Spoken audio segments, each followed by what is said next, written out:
জয় যিশু।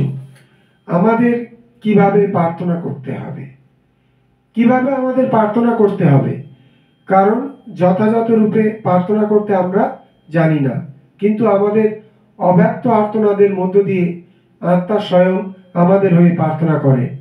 আর অন্তর্যামী ঈশ্বরই জানেন আত্মা কি চান, কারণ তিনি ঈশ্বরের ইচ্ছা অনুযায়ী ঈশ্বরের প্রজাবৃন্দের পক্ষে আবেদন করেন।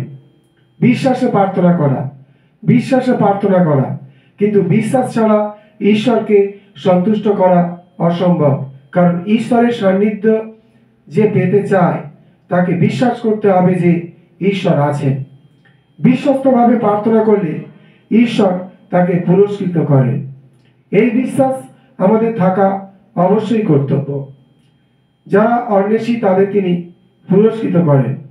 প্রার্থনায় একেবারে নাছোড়বান্দা মনোভাব থাকতে হবে। প্রার্থনায় একেবারে নাছোড়বান্দা মনোভাব থাকতে হবে। নাছোড়বান্দা মনোভাবের ফলেই বিধবা তার প্রার্থনার উত্তর পেয়েছিল। নাছোড়বান্দা মনোভাবের জন্য সেই দ্বারে আঘাতকারীকে তার বন্ধু সাহায্য করতে বাধ্য হয়েছিল। আমাদের নম্রভাবে প্রার্থনা করা উচিত।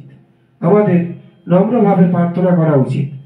আমার প্রজারা যাদের উপরে আমার নাম কীর্তিত হয়েছে, তারা যদি নম্র হয়ে প্রার্থনা করে ও আমার মুখের অন্বেষণ করে, আমি স্বর্গ হতে তা শুনব।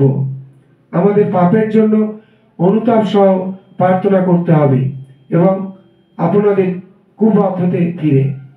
আমাদের পাপের জন্য অনুতাপ সহ প্রার্থনা করতে হবে এবং আপনাদের কুপাপ হতে ফিরে। জয় যিশু।